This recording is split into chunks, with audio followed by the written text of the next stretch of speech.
तो आज फाइनली हमारा ये लेक्चर 5 होने वाला है और ये जो लेक्चर रहने वाला है वो पॉलिटी का लेक्चर 5 हमारा रहने वाला है। इसके अलावा हमने 4 लेक्चर जो हैं वो हम ऑलरेडी ले चुके हैं, जिसे आप हमारी प्लेलिस्ट में जाके देख सकते हैं। और हमारा यूट्यूब चैनल जो है वो ड्रीम टू ड्यूटी है, वहाँ पर आप जाके देख सकते हैं, आपको चारों लेक्चर मिल जाएंगे। इस लेक्चर में पूरी फ्लैटमैन से मैं रिवीजन कराता हूँ और उसमें जो जो इंपॉर्टेंट चीज़ें होती हैं वो भी मैं आपको बताता रहता हूँ।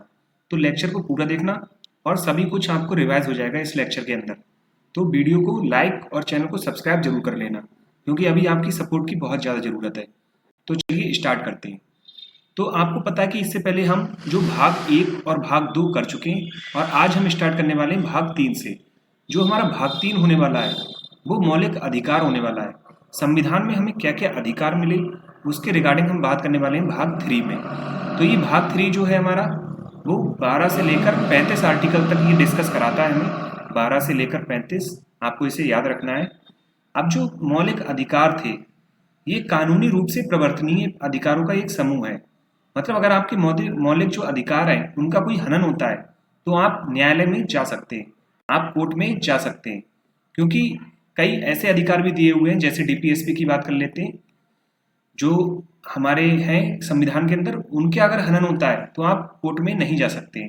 लेकिन अगर मौलिक अधिकार आपके हनन होते हैं, मतलब मौलिक अधिकार को आपको कोई छीनता है आपके मौलिक अधिकारों को, तो आप कोर्ट में जा सकते हैं। अब जो मौलिक अधिकार की विशेषताएं क्या क्या रहने वाली है, तो ये पूर्ण नहीं है।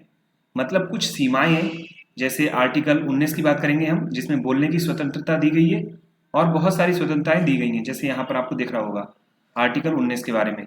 लेकिन इसमें भी कुछ सीमाएं हैं। जैसे आपको बोलने का अधिकार है तो आप इसका मतलब ये नहीं किसी को गाली दे दें, तो वही यहाँ पर लिखा है कि इनकी सीमाएं हैं, ये पूर्ण नहीं है, अनुउल्लंघनीय या स्थायी भी नहीं है।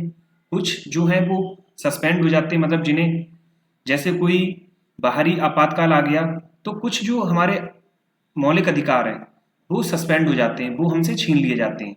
लेकिन ऐसे दो अधिकार हैं जो हमसे कभी भी नहीं छीने जाते, जो कि हैं अनुच्छेद 20 और अनुच्छेद 21, जो हमसे कभी नहीं छीने जाते, स्वभाव से न्याय योग्य हैं, जो मैंने पहले बता दिया कि आप न्यायालय में जा सकते हैं। अब महत्वपूर्ण बिंदु क्या रहने वाले हैं, जो ये इंपॉर्टेंट है, सब हर कई बार पूछ लेता है एग्जाम में कि जो मौलिक अधिकार है वो कौन से संविधान से लिए गए हैं। तो इसे अमेरिका के संविधान से लिया गया है, ये भाग 3 के अंदर आते हैं। इन्हें संविधान की आत्मा कहा जाता है और ये राजनीतिक लोकतंत्र लागू करते हैं। अब इन्हें भारत का अधिकार पत्र कहा जाता है, ये पूछ लेता है, भारत का अधिकार पत्र मैग्ना कार्टा ऑफ इंडिया कहा जाता है। अब ये जो मैग्ना कार्टा शब्द है, ये अमेरिका के संविधान में जो मौलिक अधिकार को मैग्ना कार्टा कहा गया, तो उसी तरह से भारत का अधिकार पत्र इन्हें कहा जाता है, मैग्ना कार्टा ऑफ इंडिया कहा जाता है। अब जो हमारा जब संविधान बना था तो उसमें 7 मौलिक अधिकार थे, लेकिन अभी हमारे संविधान में 6 मौलिक अधिकार है। अब वो एक जो अधिकार है वो कौन सा हटाया गया, वो है संपत्ति का अधिकार। संपत्ति का अधिकार हमारा 1978 में 44वें संविधान संशोधन से भाग 3 से हटा दिया गया और इसे अब कहाँ पहुंचा दिया गया, इसे भाग 12 में अनुच्छेद 300A में पहुंचा दिया। ये बहुत ही ज्यादा इंपॉर्टेंट है कि जो संपत्ति का अधिकार है वो अब भाग 12 में है और उसका अनुच्छेद है 300A। ये 44वें संविधान संशोधन 1978 से हटा दिया गया। तो आपको इसे ध्यान रखना है, 44वां संविधान संशोधन ही याद रखना है। इसमें ऑप्शन में आपको 42वां भी जरूर मिलेगा, लेकिन आपको याद रखना है 44वां संविधान संशोधन है। अधित्याग का सिद्धांत क्या है, इसका अर्थ है किसी ज्ञात कानूनी अधिकार या दावे को स्वेच्छा से छोड़ देना। अब संविधान में हमारे 6 मौलिक अधिकार दिए गए हैं, इनकी आपको रेंज को याद रखना है, तो आपके लिए याद करना बहुत ही ज्यादा आसान हो जाएगा। तो पहली रेंज है 14 से 18, 19 से 22, 23 से 24, 25 से 28, 29 से 30 और 32। आपको ये रेंज याद रखनी है, क्योंकि जब आप इसे रेंज को याद रखेंगे तो आपके लिए आर्टिकल को याद करना बहुत ही ज़्यादा आसान हो जाएगा। मैं पूरा ट्रिक वगैरह सब कुछ बताऊंगा आपको। सबसे पहला आता है समानता का अधिकार, फिर स्वतंत्रता का अधिकार, शोषण का, धार्मिक स्वतंत्रता का, सांस्कृतिक और शैक्षिक अधिकार आता है, संवैधानिक उपचारों का अधिकार आता है। अब कैसे आपको याद रखना है, पहले समानता का अधिकार हमें सबसे पहले दिया गया ताकि हम सभी लोग समान भाव से रह सकें, ऊंच नीच का भेदभाव ना हो। उसके बाद स्वतंत्रता मिली, तो जब व्यक्ति को स्वतंत्रता मिल जाती है तो उसका क्या होता है, फिर शोषण होता है। अब किसी व्यक्ति का शोषण हो रहा है तो वो कहाँ जाएगा, धार्मिक के लिए धर्म के रास्ते पर, और उसके बाद कहाँ जाएगा, संस्कृति के रास्ते पर। तो इस तरह से आपको अपने दिमाग में कोई ट्रिक सी रखनी है जिससे आपको ये लाइन से याद रहे और इनकी रेंज याद रहे। ठीक है, अब बात कर लेते हैं सबसे पहला हमारी है 12 से 35, लेकिन जो अधिकार यहाँ पर स्टार्ट होते हैं वो 14 से होते हैं। तो और जो हमारा बचा अनुच्छेद 12 और 13 वो क्या कहते हैं? तो जो हमारा 12 है अनुच्छेद जो यहाँ पर दिया हुआ है, ये राज्य की परिभाषा बताता है, क्योंकि इन जो अनुच्छेद हैं इसमें स्टेट वर्ड या राज्य वर्ड कई जगह आपको दिख जाएगा। तो वो राज्य का मतलब क्या है वो यहाँ पर बताता है। जैसे ये राज्य शब्द को परिभाषित करता है, यहाँ पर लिखा है आराम से, ये हमारा राज्य को शब्द को परिभाषित करता है, जिसमें भारत की सरकार, संसद तथा प्रत्येक राज्य की सरकार, विधानमंडल, भारत के क्षेत्र के भीतर या भारत सरकार के नियंत्रण के अधीन सभी स्थानीय और अन्य प्राधिकारी शामिल हैं। मतलब इसमें राज्य का शब्द का अर्थ बताया गया है कि राज्य का मतलब भारत के अंदर कोई भी जगह हुई वो राज्य में आएगी, चाहे वो सरकार हुई, संसद हुई, विधानमंडल हुआ, कुछ भी हुआ वो हमारे राज्य की परिभाषा के अंदर आएगी। बीसीसीआई और एनसीईआरटी राज्य की परिभाषा के अंतर्गत नहीं आते हैं, तो ये याद रखने वाली बात है। अब अनुच्छेद 13 क्या होता है? मैंने आपको बताया था कि 12 और 13 कोई भी हमारे अधिकार नहीं देते हैं, ये केवल हमें बताते हैं कि क्या मतलब है इनका। 12 ने बता दिया, 13 क्या है? 13 हमारा मूल अधिकारों से असंगत या उनका अल्पीकरण करने वाली विधियां। मतलब आपको ऐसे याद रखना है कि जो अनुच्छेद 13 है उसका मतलब ये है कि अगर आपके किसी भी अधिकार का संविधान के द्वारा जो अधिकार दिए गए हैं, अगर संसद कोई भी ऐसा कानून लागू करती है जिससे आपके अधिकारों का उल्लंघन होता है, तो वो अधिकार जो है वो अनुच्छेद 13 के अंतर्गत नल एंड वॉइड हो जाएगा, मतलब उसका अंत हो जाएगा। अगर कोई भी ऐसा अधिकार आता है जो हमारे मौलिक अधिकारों का हनन करता है, तो वो अनुच्छेद 13 के अंतर्गत नल एंड वॉइड हो जाएगा। ये है एक कानूनी जो मौलिक अधिकारों का उल्लंघन करता है, वह उसकी सीमा तक अप्रभावी हो जाता है, लेकिन पूरी तरह से शून्य नहीं होता है। तो इसका मतलब वही है कि जो हमारा कोई ऐसा संविधान के बाद बनाया गया कोई भी कानून जो मौलिक अधिकारों का उल्लंघन करता है, वह उस उल्लंघन की सीमा तक शून्य हो जाता है। जो मैं बता रहा था आपको वही यहाँ पर लिखा हुआ है। अब इसके सब आर्टिकल भी दिए हुए हैं, तो आपको पहली बार में तो सब आर्टिकल नहीं याद करने हैं। जब आप 2-3 बार पॉलिटी को पढ़ लें, पॉलिटी को रिवाइज कर लें, तब आपको ये याद रखने हैं। किसके सब आर्टिकल याद रखने हैं वो भी मैं आपको बता दूंगा कि कौन कौन से सब आर्टिकल आपको याद रखने हैं। तो अब आ जाता है पहला हमारा अनुच्छेद 14 जो कि समानता का अधिकार है। अब ये अनुच्छेद 14 कहता है कानून के समक्ष समानता तथा कानूनों का समान संरक्षण। अब इसका कानून के समक्ष जो समानता है, मतलब कानून की नजरों में सभी लोग समान हैं, और कानून का समान संरक्षण की बात करता है। अब ये कहाँ कहाँ से लिए गए? जो कानून के समक्ष समानता, जिसका मतलब होता है कि जैसे ये व्यक्ति है, ये मैच देख रहा है, ये काफ़ी इसकी हाइट ज़्यादा है, ये मैच देख रहा है, आराम से देख ले रहा है।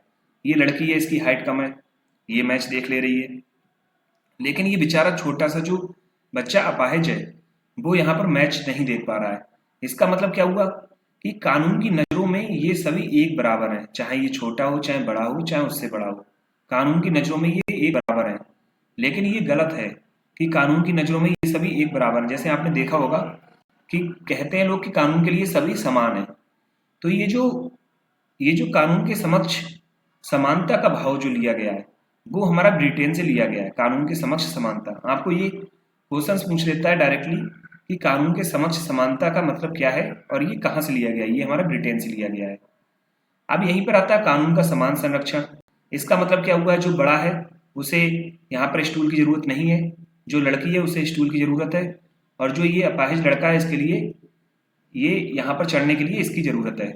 तो यहाँ पर क्या हुआ, सभी के लिए अब बराबर स्थिति पैदा कर दी गई जो हमारे रिजर्वेशन से किया गया। तो यही है कानून का समान संरक्षण। यह अमेरिका से ली गई, और कानून के तहत समान लोगों के साथ समान व्यवहार किया जाना चाहिए। जैसे कोई बहुत अमीर है तो उस पर फाइन ज़्यादा होना चाहिए, कोई गरीब है तो उसका फाइन कम होना चाहिए। तो यही कहता है कानून का समान संरक्षण। तो वही यहाँ पर आर्टिकल 14 में बताया गया कानून के समक्ष समानता और कानून के समान संरक्षण के बारे में बात की गई। अब यहाँ पर बाद में कौन कौन आते हैं कानून के समक्ष समानता? राष्ट्रपति हो गया, विधायक हो गया, और कई सारे लोग आते हैं जिनके लिए कानून एक जैसा नहीं है। जैसे आपने कोई मर्डर किया या फिर आपने कोई छोटा सा क्राइम किया तो पुलिस आपको पकड़ लेगी, लेकिन यही कोई क्राइम यहाँ पर कोई राष्ट्रपति कर देता है या विधायक कर देता है तो उसके लिए नियम थोड़े से अलग हो जाते हैं।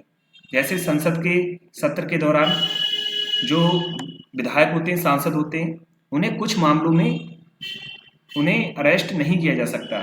तो वही यहाँ पर अपवाद दिया गया है कि यही अपवाद है। अब यहीं पर आता है अगला आर्टिकल 15, अनुच्छेद 15 आता है। अनुच्छेद 15 क्या कहता है? धर्म, मूलवंश, जाति, लिंग या जन्म स्थान के आधार पर किसी से भी भेदभाव नहीं किया जाएगा। जन्म, धर्म आदि के स्थान पर किसी किसी के रिगार्डिंग किसी से भी भेदभाव नहीं किया जाएगा। अब इसी के सब आर्टिकल क्या है? 15 का एक क्या कहता है? राज्य किसी भी नागरिक के विरुद्ध केवल धर्म, मूलवंश, जाति, लिंग, जन्म स्थान के आधार पर कोई भेदभाव नहीं करेगा। इन आधारों पर किसी भी नागरिक पर निम्नलिखित के संबंध में कोई नियोक्ता, दायित्व, प्रतिबंध या शर्त के अधीन नहीं होगा। दुकानों पर भेदभाव नहीं होगा, कुआं तालाबों पर भेदभाव नहीं होगा, और जो राज्य महिलाओं और बच्चों के लिए विशेष प्रावधान कर सकता है। 15 का 4 क्या कहता है? अनुसूचित जातियों और अनुसूचित जनजातियों की उन्नति के लिए विशेष प्रावधान किए जा सकते हैं। 93वें संविधान संशोधन 2005 द्वारा सम्मिलित किया गया यह राज्य को शैक्षिक संस्थानों में सामाजिक और शैक्षिक रूप से पिछड़े वर्गों के लिए सीट रिजर्वेशन का कॉन्सेप्ट देता है। और जो अभी हाल ही में 2019 में 103वां संविधान संशोधन आया जिसमें ईडब्ल्यूएस को रिजर्वेशन देने की बात की गई 10%, वो भी इसी आर्टिकल में आता है। तो यहाँ पर ये सब आर्टिकल है, इन सबको आपको याद नहीं रखना है क्योंकि सिर्फ आपको ये रखना है कि इसमें क्या क्या दिया गया है। तो यहाँ पर मेनली जो भेदभाव से रिलेटेड चीजें दी गई कि किसी के साथ भेदभाव नहीं करना है, धर्म, मूलवंश, जाति और लिंग के आधार पर। अब यहीं पर आ जाता है अनुच्छेद 16। अनुच्छेद 16 क्या कहता है कि रोजगार के मामलों में अवसर की समानता। जैसे हमारे किसी भी रोजगार के रिलेटेड हुई तो हर व्यक्ति को समान अवसर दिए जाएंगे। अब इसी में समान अवसर के साथ साथ एक और चीज दी जाती है कि जो रिजर्वेशन है वो भी इसी में दिया गया, इसी के सब आर्टिकल में पिछड़े वर्गों के लिए रिजर्वेशन, SC ST के लिए रिजर्वेशन और ईडब्ल्यूएस के लिए रिजर्वेशन, वो भी इसी में दिया गया है। तो यहाँ पर इसके अलावा धार्मिक संस्थानों के लिए भी रिजर्वेशन दिया गया है। जैसे कोई मंदिर है तो मंदिर में कोई वैकेंसी आती है तो वो जाहिर सी बात है हिंदू को दी जाएगी। अब इसमें मुस्लिम नहीं कह सकते कि हमें मंदिर का वो बनना है, पुजारी बनना है। तो यहाँ पर मस्जिद के लिए अलग से प्रावधान है कि मस्जिद में मुस्लिम को ही दिया जाएगा, हिंदू को नहीं दिया जाएगा। कोई भी पोस्ट आती है तो वहां पर ये रिजर्वेशन की बात भी करता है। तो ये रोजगार से रिलेटेड हो गया। तो आपको इस तरह से याद रखना है कि पहला जो है 15 वो भेदभाव से रिलेटेड है और जो 16 है वो रोजगार से रिलेटेड है। अब आता है आर्टिकल 16 का 4। इसके 16 जो हमारा बताया था अभी हमने कि ये रोजगार से रिलेटेड है, तो इसके लिए क्या क्या आयोग बने। तो सबसे पहला आयोग बना कालेलकर आयोग जो कि 1953 में बना। ये पहला पिछड़ा वर्ग आयोग था कालेलकर आयोग। इसके जो अध्यक्ष थे वो काका कालेलकर थे। मंडल आयोग जो है हमारा वो दूसरा पिछड़ा वर्ग आयोग बना जिसके अध्यक्ष थे बीपी मंडल और डेट यहाँ पर 1979 थी। तो ये जो आयोग थे ये इंपॉर्टेंट है, ये आपको याद रखने हैं। इन्होंने ओबीसी को 27% आरक्षण की सिफारिश की, लेकिन जो आरक्षण था ये 27% तो हो जाएगा लेकिन 50% से अधिक सीट का नहीं होगा, जो कि यहाँ पर लिखा हुआ है। सरकारी नौकरियों में 27% का आरक्षण ओबीसी के लिए, लेकिन उसकी सीमा है जो 50% से अधिक नहीं होगी। 50% सीटों से अधिक आरक्षण नहीं मिलेगा। इसी के रिलेटेड आया इंदिरा साहनी मामला जो कि 1992 में आया, जिसे मंडल मामले के नाम से भी जाना जाता है। अधिवक्ता जो थे इसमें इंदिरा साहनी थे, उनके द्वारा जनहित याचिका दायर की गई, वो भी रिजर्वेशन के रिगार्डिंग थी ओबीसी को। अब ओबीसी में इसी में क्रीमी लेयर जो हमारी आई वो आरक्षण का अधिकार उन्हें नहीं दिया गया। जो नॉन क्रीमी लेयर है ओबीसी में उन्हें ही आरक्षण मिलता है। अब यहाँ पर जनहित याचिका के जो जनक हैं वो यहाँ पर भारत में जो वो न्यायमूर्ति PN भगवती को कहा जाता है। जनहित याचिका जैसे PIL कहते हैं। और इसकी PIL की जो स्टार्ट कहाँ से हुई थी, ये अमेरिका से हुई थी स्टार्ट। डायरेक्ट क्वेश्चन एग्जाम में पूछ लेता है, UPSI हो या फिर SSC हो, डायरेक्ट पूछ लेता है कि कहाँ से स्टार्ट हुई। अब यहाँ पर जो पहला मामला क्या था जनहित याचिका का, आपको पता है जनहित याचिका किसे कहते हैं? जनहित याचिका का मतलब होता है, जैसे आपने देखा होगा कि जैसे कोई भी पोस्ट आपको पता करनी है कि कितनी है इस दफ्तर में, मतलब कोई भी सरकारी दफ्तर हुआ तो आप जनहित याचिका दायर कर सकते हैं और उनसे पूछ सकते हैं कि कितनी पोस्ट है आपके पास। जैसे अभी UPSI के लिए जनहित याचिका दायर की गई थी तो उसमें लगभग 15 पोस्ट के आसपास उन्होंने बताई थी। तो इस तरह से आप किसी को भी जनहित याचिका दायर कर सकते हैं जो कि सरकारी होनी चाहिए। इसके रिगार्डिंग यूपीएसआई में अलग से एक चैप्टर भी आता है। अब यहाँ पर जो पीआईएल का पहला मामला हुआ वो हुस्नैरा खातून बनाम बिहार राज्य हुआ था, ये पहला मामला था। अब आते हैं आर्टिकल 17। आर्टिकल 17 जो इंग्लिश में इसे कहते हैं अनटचेबिलिटी, जो यहाँ पर अस्पृश्यता या का उन्मूलन है, मतलब छुआछूत वाला नहीं होगा, किसी के साथ छुआछूत वाली भावना नहीं रखी जाएगी भारत के अंदर। राज्य और किसी भी निजी व्यक्ति को अस्पृश्यता का अभ्यास करने से प्रतिबंधित किया गया, जबकि संविधान में अस्पृश्यता शब्द परिभाषित नहीं है। अभी इसके रिगार्डिंग एक अधिनियम भी आया, अस्पृश्यता अपराध अधिनियम 1955। तो ये आया था, नागरिक अधिकार संरक्षण अधिनियम 1976 द्वारा प्रतिस्थापित किया गया था इसे। अब आ जाता है आर्टिकल 18 क्या है, उपाधियों का उन्मूलन। मतलब जो राज्य है वो कोई भी उपाधि नहीं देगा। जैसे राज्य कौन कौन सी उपाधियां दे देता था पहले, महाराजा, राय बहादुर आदि उपाधियां दे देता था राज्य, तो उनका अंत किया गया। राज्य कोई भी उपाधि नहीं देगा, केवल केंद्र की सरकार ही आपको कोई उपाधि दे सकती है। इसके अलावा आप डॉक्टरेट वगैरह उपाधि ले सकते हैं जो आपकी शैक्षिक उपाधि है, जैसे जो पीएचडी वगैरह कहते हैं, तो उन्हें डॉक्टर की जो उपाधि मिलती है वो आप ले सकते हैं, उसमें कोई भी दिक्कत नहीं है। यहाँ पर बालाजी राघवन बनाम संघ 1996 का एक केस हुआ जिसमें नागरिक पुरस्कार अलंकरण उपाधि नहीं है, ये जो पुरस्कार होता है उसे उपाधि नहीं माना गया। अब बात करते हैं सबसे इम्पोर्टेंट टॉपिक के बारे में, जो हमारा 19 से 22 तक जो हमारे अनुच्छेद हैं उनकी बात कर लेते हैं, क्योंकि ये बहुत ही ज़्यादा इंपॉर्टेंट है। आर्टिकल 19, जो अनुच्छेद 19 है वो बचपन से ही हमें पढ़ाया जाता है। ये हमें बोलने की आज़ादी देता है, वाक स्वतंत्रता आदि के संबंध में कुछ अधिकारों का संरक्षण।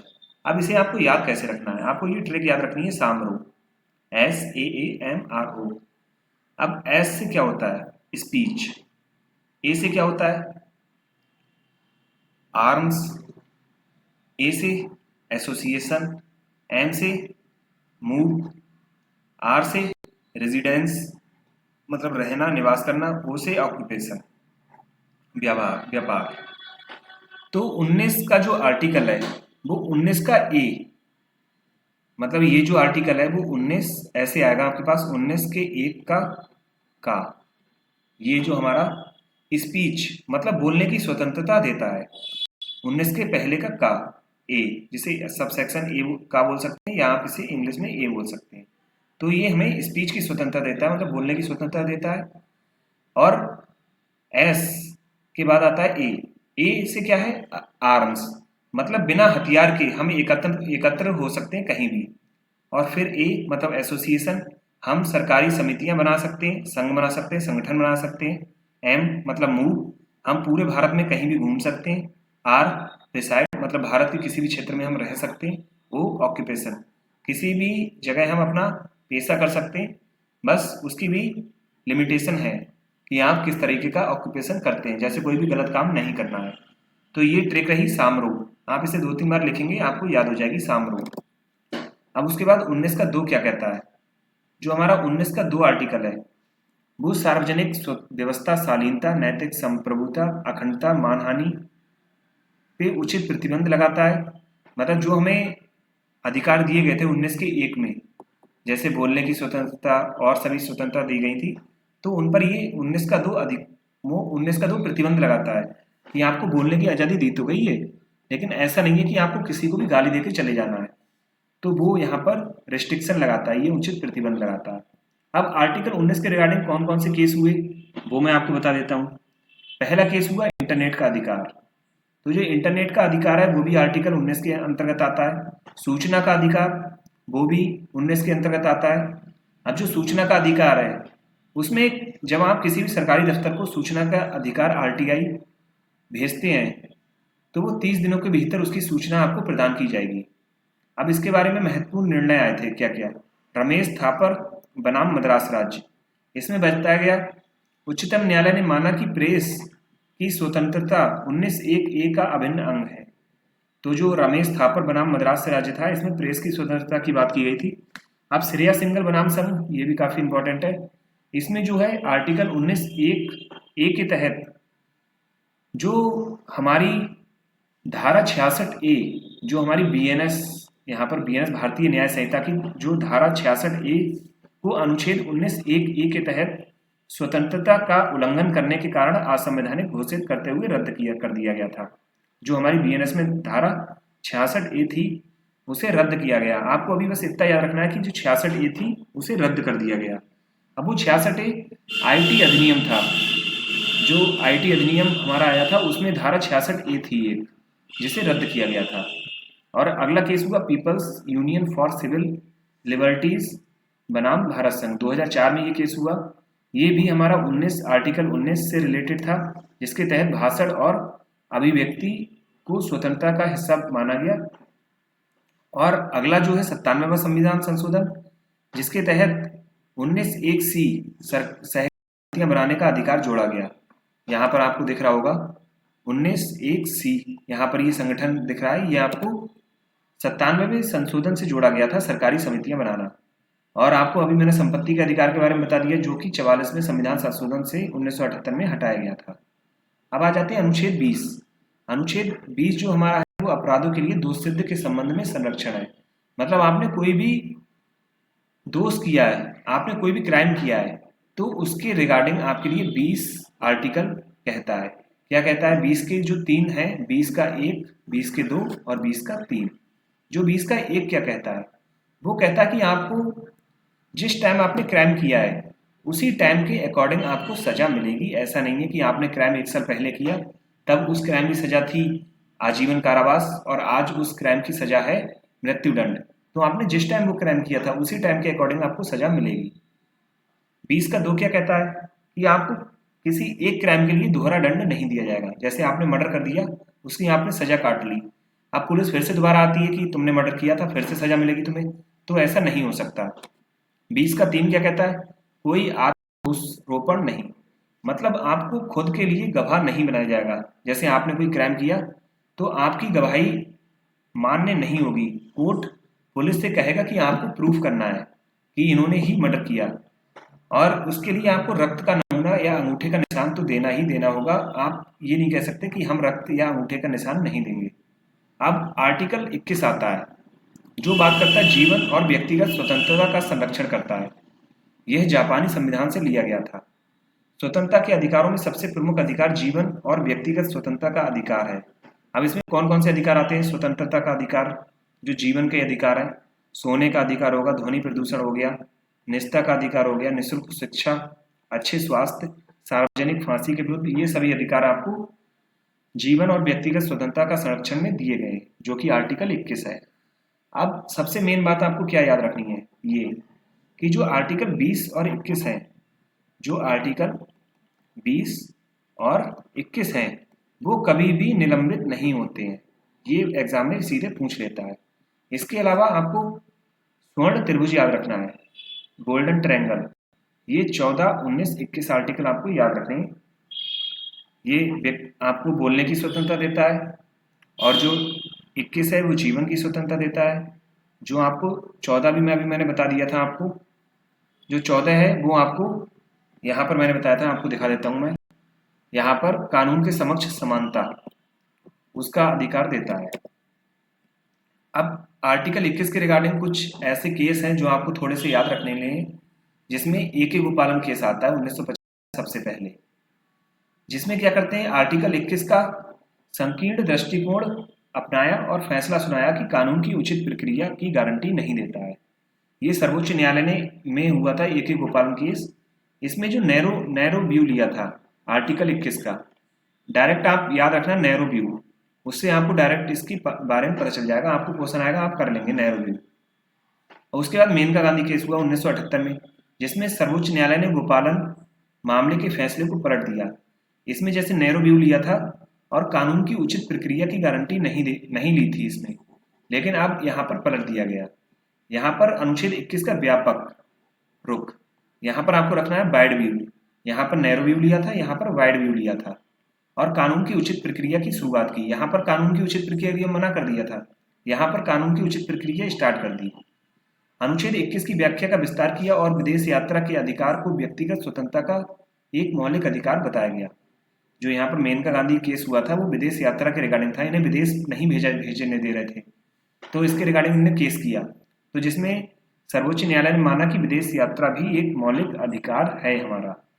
अब अनुच्छेद 21 के तहत कुछ जो मैंने अभी आपको अधिकार बताए थे, जैसे स्वास्थ्य, नींद, बिजली, सूचना, ये सभी अनुच्छेद 21 में आते हैं। तो यहाँ पर केएस पुट्टास्वामी एक केस हुआ था, वो भी निजता के अधिकार के बारे में था, जो पहले मैं बता चुका हूँ। पीआईएल के बारे में मैं बता चुका हूँ। यहाँ पर एक जोसेफ साइन बनाम भारत संघ केस हुआ था, जो व्यभिचार को अपराध की श्रेणी से बाहर कर दिया गया। भारतीय दंड संहिता आईपीएस की धारा 497 को इसमें जोड़ा गया था। जोसेफ साइन बनाम भारत संघ, इसमें धारा 497 को रद्द किया गया था, जो व्यभिचार से मतलब सेम सेक्स था शायद, उसके रिलेटेड थी ये धारा। एक बार आप चेक भी कर लेंगे इसे, जिसे बाहर कर दिया गया था कि मतलब सेम सेक्स में शादी हो सकती है, इसके रिगार्डिंग था ये शायद। नहीं, ये वाला नहीं था सेम सेक्स वाला। सेम सेक्स वाला जो था हमारा नवतेज सिंह जौहर वाला था। ये वाला जो था हमारे व्यभिचार के अपराध को श्रेणी से बाहर कर दिया गया था, जो इसमें व्यभिचार के अपराध को माना गया था। अब जो सेम सेक्स वाला मैं बता रहा हूँ वो नवतेज सिंह जौहर वाला था, जिसमें समलैंगिकता को अपराध की श्रेणी से बाहर कर दिया गया था। जैसे LGBTQ कम्युनिटी होती है, उसके रिगार्डिंग था ये। अब यहाँ पर मरने के अधिकार पर बहस होने लगी, क्योंकि आर्टिकल जो 21 है उसमें ये कहता है कि वो मरने का भी जो स्वतंत्रता है वो आर्टिकल 21 के रिगार्डिंग ही दी जाती है।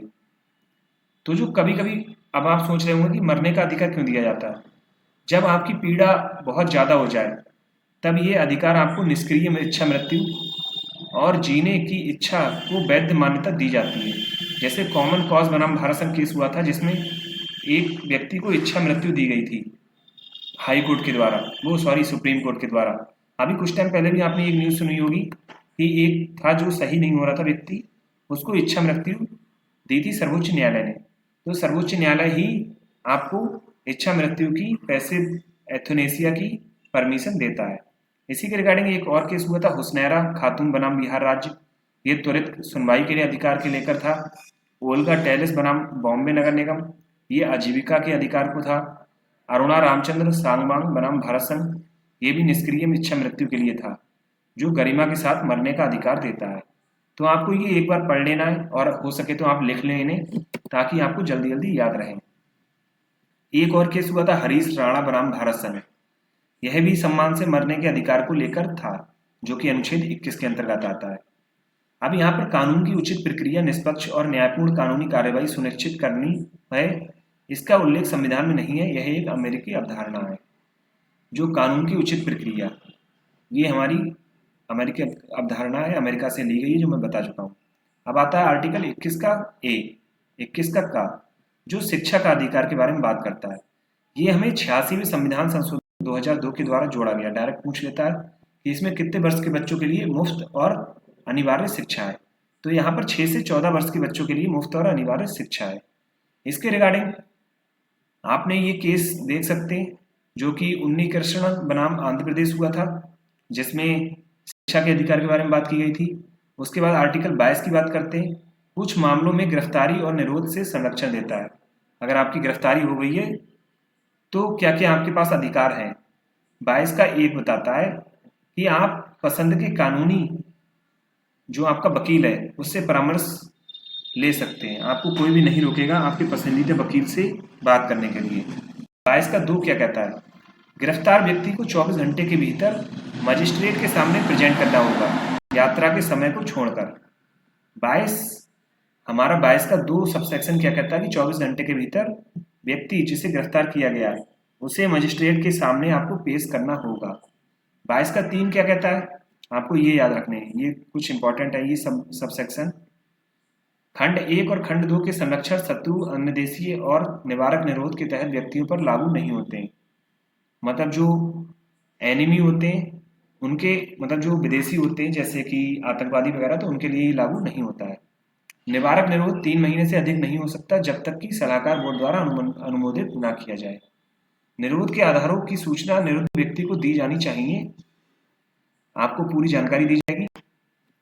तथ्यों का खुलासा करना सार्वजनिक हित के विरुद्ध है तो अधिकारी को उन तथ्यों को गोपनीय रखना चाहिए। जैसे आपने देखा होगा कि मुंह ढकते हैं पुलिस वाले, क्योंकि वो गोपनीय रखना आर्टिकल 22 के 6 में दिया गया है। निवारक निरोध की अधिकतम अवधि को निर्धारित कर सकती है, वो है संसद। 22 के 7 में दिया गया है।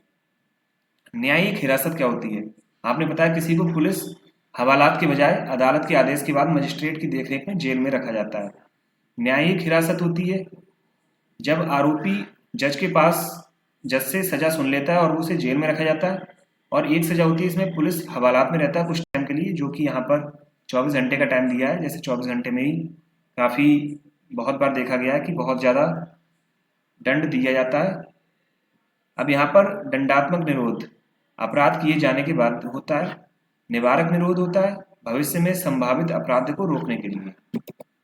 अब यहाँ पर आर्टिकल आ जाता है 23 और 24 जो शोषण के रिगार्डिंग बात करते हैं, शोषण के विरुद्ध अधिकार। अब आर्टिकल 23 क्या कहता है? मानव तस्करी और जबरन श्रम जिसे बेगारी कहते हैं उसके बारे में निषेध करता है कि आपको मानव तस्करी नहीं करनी है और जबरदस्ती श्रम नहीं कराना है। उस श्रम के रिगार्डिंग जो जबरदस्ती श्रम कराते हैं लोग उसके रिगार्डिंग ये अधिनियम भी आए थे।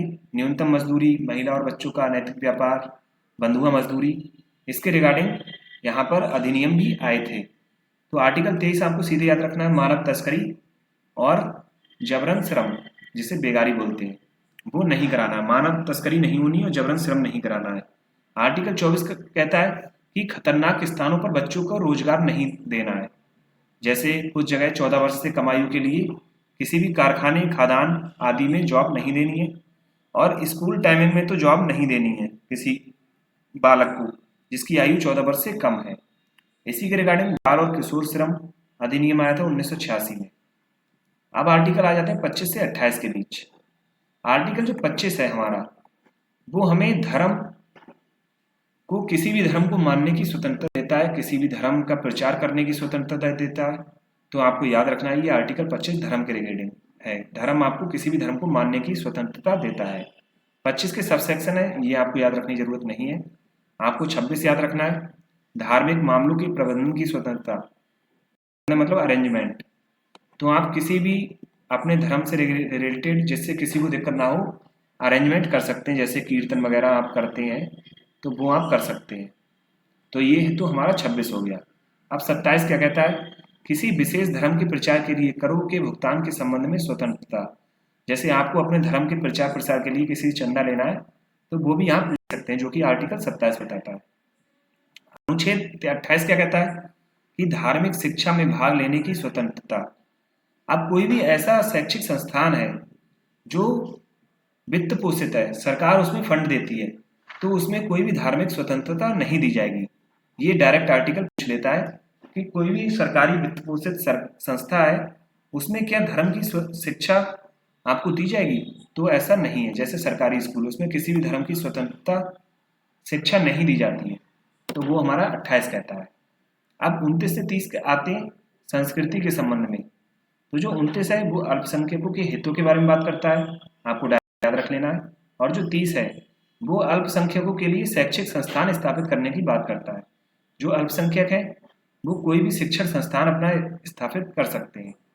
अब जो इसके बाद के आर्टिकल 28 अनुच्छेद 29 जो है, जो यहाँ पर अल्पसंख्यकों के हितों की संरक्षण करता है, वो केवल अल्पसंख्यकों के लिए नहीं है, जबकि अनुच्छेद 30 विशेष रूप से अल्पसंख्यकों के लिए ही है। संविधान में कहीं भी अल्पसंख्यक शब्द परिभाषा नहीं दी गई है। अब बात करते हैं आर्टिकल 31 के बारे में। तो जो संपत्ति का अधिकार, 44वें संविधान संशोधन 1978 ने संपत्ति के अधिकार को मौलिक अधिकार हटा दिया गया और इसे 301 के तहत कानूनी अधिकार बना दिया गया था। अब 31 का ए क्या कहता है? प्रथम संविधान संशोधन 1951 द्वारा जोड़ा गया, यह भूमि सुधार से रिलेटेड था। 31 ए। 31 बी क्या था? यह 9वीं अनुसूची में रखे गए कानूनों को मान्यता देता है और उन्हें न्यायिक समीक्षा से बचाता है। ये हमारा 31 बी है। 31 सी क्या कहता है? 25वें संविधान संशोधन के बारे में बात करता है। ये ज़्यादा इंपॉर्टेंट नहीं है, इसलिए मैं इन्हें ज़्यादा इन पर फोकस नहीं कर रहा हूँ। अब 32 से 35 जो संवैधानिक उपचारों का अधिकार है, आर्टिकल 32 यह प्रदत्त अधिकारों को प्रवर्तित कराने के उपचार के बारे में बात करता है। मौलिक अधिकारों के प्रवर्तन के लिए उच्चतम न्यायालय जाने का अधिकार देता है। आपका कोई भी मौलिक अधिकार हनन होता है तो आप आर्टिकल 32 के तहत जा सकते हैं कोर्ट में। तो ये रिट जारी करने का अधिकार देता है उच्चतम न्यायालय को, जो है हमारा आर्टिकल 32। अब संसद सर्वोच्च न्यायालय और उच्च न्यायालय के अतिरिक्त किसी अन्य न्यायालय को रिट जारी करने का अधिकार नहीं देती है। रिट क्या होती है? रिट होती है जब आपके किसी भी अधिकार का हनन होता है तो डायरेक्ट आप कोर्ट जा सकते हैं। रिट जो होती है वो दायर कर सकते हैं और आपको तुरंत न्याय मिलेगा, ऐसा माना जाता है। अब जो आर्टिकल 32 सर्वोच्च न्यायालय को रिट जारी करने का अधिकार देता है और जो आर्टिकल 226 है वो उच्च न्यायालय को रिट जारी करने का अधिकार देता है। लेकिन जो रिट जारी करने का व्यापक क्षेत्र है वो यहाँ पर उच्च न्यायालय का क्षेत्र व्यापक है सर्वोच्च न्यायालय से रिट जारी करने का। इसका क्षेत्राधिकार पूरा राज्य होता है, इसका क्षेत्राधिकार पूरा भारत होता है। अब यहाँ पर रिट जारी करी जाती है तो उसमें 5 तरह के यहाँ पर आपको टर्म याद रखनी है, जिसमें पहला आता है बंदी प्रत्यक्षीकरण। ये डायरेक्ट एग्जाम में कई बार आता है, आपने देखा होगा। बंदी प्रत्यक्षीकरण, इसका इंग्लिश में कहते हैं हैबियस कॉर्पस, जिसका मतलब होता है सशरीर प्रस्तुत करना। जब कोर्ट आपको बंदी प्रत्यक्षीकरण रिट देगा तो उस व्यक्ति का शरीर आपको कोर्ट में लाना पड़ेगा। यहाँ पर सर्वोच्च न्यायालय देता है ये रिट या उच्च न्यायालय देता है, जिसका मतलब है बंदी प्रत्यक्षीकरण, आपको जो व्यक्ति है उसका शरीर लाना पड़ेगा। और अगला आता है परमादेश, जिसमें जो कोर्ट है वो कहता है हम आदेश देते हैं। क्या आदेश देते हैं? कि किसी सार्वजनिक अधिकारी या प्राधिकारीकरण को ऐसा कर्तव्य निभाने का आदेश देता है जिससे ये पूरा करने में विफल हो। किसी भी व्यक्ति को आदेश दे सकता है कोर्ट जो अपना काम सही से नहीं कर पा रहा हो। निषेध, इसमें क्या होता है, उच्च न्यायालय निचले न्यायालय को अपने अधिकार क्षेत्र से बाहर जाने से रोकने के लिए रिट जारी करता है। जब कोई लोअर कोर्ट हाई कोर्ट से अलग जुडिसेशन में चला जाता है, आपको जो अधिकार है उसके अपोजिट वो कोई ऐसा केस होता है जिस पर वो अपना जो जजमेंट है वो दे देता है, तो हाई कोर्ट या सुप्रीम कोर्ट उसे निषेध कर सकता है, उसे रोक सकता है लोअर कोर्ट को। अगला आता है उत्प्रेषण, जो है सर्स्योरी। इसका मतलब होता है प्रमाणित किया गया जाना, टू बी सर्टिफाइड। यह एक उच्च न्यायालय द्वारा निचले न्यायालय को लंबित मामले को अपने पास स्थानांतरित करने के लिए जारी किया जाता है, या यदि निचले न्यायालय ने अधिकार क्षेत्र से बाहर जाकर कार्य किया तो यह आदेश उसके आदेश को रद्द कर देता है। तो जो लोअर कोर्ट है उसे आदेश देता है हाई कोर्ट कि वो इसका न्याय ना करे, बल्कि हाई कोर्ट इसका न्याय करेगा, और अगर उसने कोई न्याय दे दिया तो उसे रद्द कर दिया जाएगा। अब आता है अधिकार प्रत्याख्या। किस अधिकार से? जब कोई भी व्यक्ति, कोई सरकारी व्यक्ति कोई भी पद को संभाले हुए है जो उसकी योग्यता के अकॉर्डिंग नहीं है, तो यहाँ पर कोर्ट यहाँ पर बता सकता है कि वो अपने अधिकार से बाहर ना जाए। किसी व्यक्ति के सार्वजनिक पद धारण करने के अधिकार को चुनौती, तो यहाँ पर हाई कोर्ट है जो किसी भी व्यक्ति को ये रिट दे सकता है ताकि वो अपने अधिकार से बाहर का पद को ना संभाले। अब यहाँ पर डॉक्टर भीमराव अम्बेडकर ने क्या कहा था आर्टिकल 32 को? उन्होंने हृदय का आत्मा बताया गया था, हृदय और आत्मा, हार्ट एंड सॉइल। इंग्लिश में काफी अच्छी टर्म मानी जाती है, हार्ट एंड सॉइल। तो ये भीमराव अम्बेडकर ने कहा था, जो आर्टिकल हमारा 32 है उसे कहा था हार्ट एंड सॉइल, हृदय और आत्मा। अब यहाँ पर अनुच्छेद 33, 34 और 35 ये सैन्य संगठनों के बारे में, उनके अधिकारों को रोकने के बारे में बात करते हैं कि जो जैसे पुलिस बल है, पुलिस है, खुफिया एजेंसी है, इनको जो सभी मौलिक अधिकार हैं वो नहीं दिए गए, इनके मौलिक अधिकारों पर प्रतिबंध लगाने की बात करते हैं 33, 34 और 35। आप एक बार इन्हें पढ़ लेंगे। अब यहाँ पर ये बहुत इंपॉर्टेंट चीज आ जाती है कि ऐसे कौन से अधिकार हैं जो केवल भारतीय नागरिकों को मिले हुए हैं और विदेशियों को नहीं मिले हुए हैं, जो है 15, 16, 19, 29, 30। आपको इन्हें ध्यान से याद रखना है, 15, 16, 19, 29, 30। ये डायरेक्ट क्वेश्चंस पूछ लेते हैं एग्जाम में, तो आपको ये याद रखने की डायरेक्ट इतने जो अधिकार हैं वो किसी और को नहीं मिले गए, विदेशियों को, केवल भारतीय नागरिकों को ही मिले गए। अब बात कर लेते हैं इससे अगले दोस्तों। तो यहाँ पर आपको मैंने बता दिया था मेरा YouTube channel Dream to Duty है, जिस पर मैं आपको ये प्लेलिस्ट पूरी करा रहा हूँ। इसके अलावा टारगेट विद संदीप कुमार भी मेरा यूट्यूब चैनल है, जिस पर भी मैं ये वीडियो डालता हूँ। तो आप इन दोनों चैनल को सब्सक्राइब कर लेना ताकि आपको कोई भी जो वीडियो है वो मिस ना हो और आपको कोई भी दिक्कत ना हो। तो आपको फ्री ये डेली क्लास रहने वाली है, आपको सभी एग्जाम का रिवीजन करा दूंगा मैं। और ये सारे एग्जाम के, कोई भी एग्जाम हो, सबके लिए बेस्ट है। और हिंदी मीडियम के वालों के लिए तो भी रामबाण है। तो आप हमारे चैनल को सब्सक्राइब कर लेना, वीडियो को लाइक कर देना। अगर आपको कोई भी और ऑफर चाहिए, आपको कोई भी हेल्प चाहिए, तो आप कमेंट कर देना, मैं आपको बता दूंगा। ठीक है, मिलते हैं अगली वीडियो में, तब तक के लिए थैंक यू।